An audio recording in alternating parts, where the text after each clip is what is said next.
Joining me now is the mayor of Warsaw, Rafał Trzaskowski. Mr. Mayor, it's nice to be with you. I appreciate you making time for us. You met with President Biden today. I want to get a sense of what his message was to you and if you're satisfied by the words that you heard from the American president.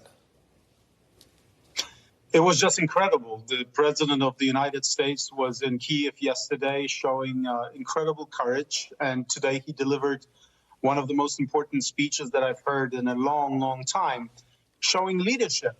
And we lack leadership in Europe right now.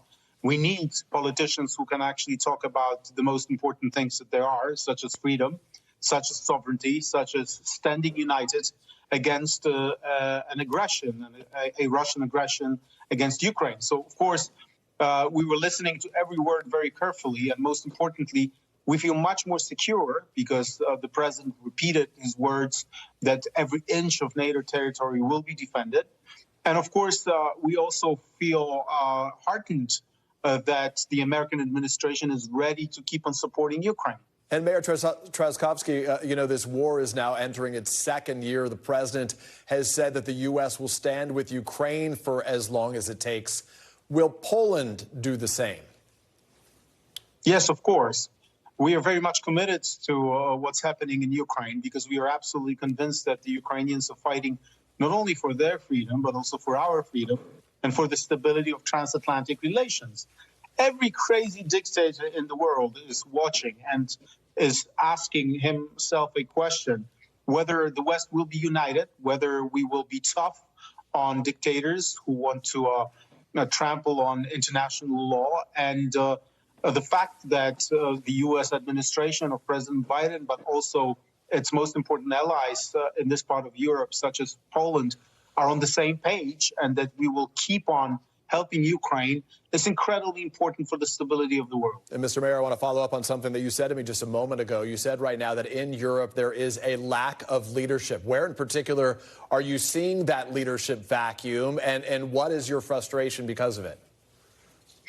Well, I mean, unfortunately, some countries in Europe are dragging their feet when it comes to helping Ukraine. Who's dragging their feet? And sometimes, well, I mean, you know, even our closest neighbors sometimes are dragging their feet and they're not taking decisions as quickly as they should.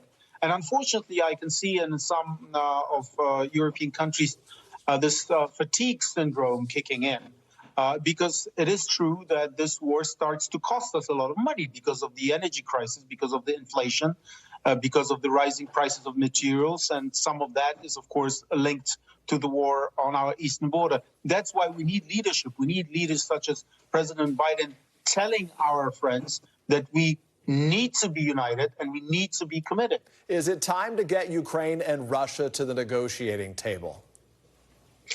Well, the president actually answered that question because he said that Vladimir Putin can end this war every hour.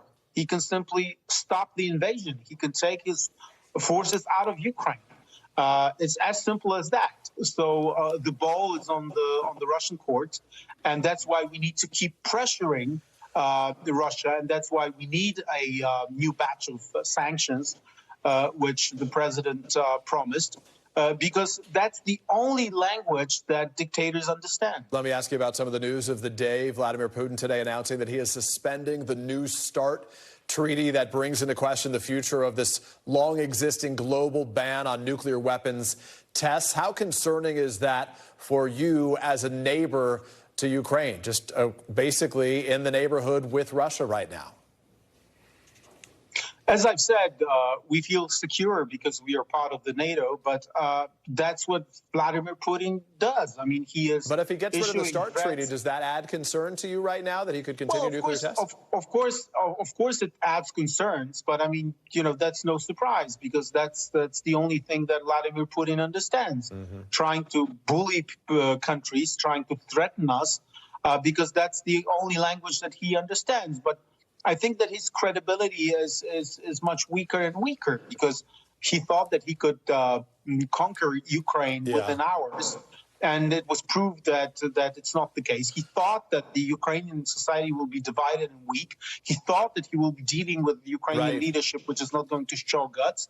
And he miscalculated on all of those counts. So let me ask you one final question, if I can, before I let you go. Poland, of course, has taken in more than 1.5 million Ukrainian refugees right now. Do you have the resources that you need to continue to support that massive number of refugees? And what specifically do you need more of right now? Well, I've talked to President Biden about it, that we saw American money on the ground immediately through United Nations agencies such as UNICEF, and we need that to continue because, of course, hundreds of thousands of Ukrainians are still in Warsaw, and we need to keep on helping them when it comes to education, healthcare, social policy, and so on and so forth. And I hope that the American administration will help us with that. But let me make one thing abundantly clear. We will help our Ukrainian friends for as long as it takes, because all of my Ukrainian friends who are fighting on the front are telling me, we can fight because you take care of our women and children. So we need to take our responsibility to do our bit because we all have a dog in this fight. Warsaw Mayor Rafał Trzaskowski. Mr. Mayor, we appreciate your time and we wish you more safety in the months and years ahead. Thank you very much. Thanks for watching our YouTube channel. Follow today's top stories and breaking news by downloading the NBC News app.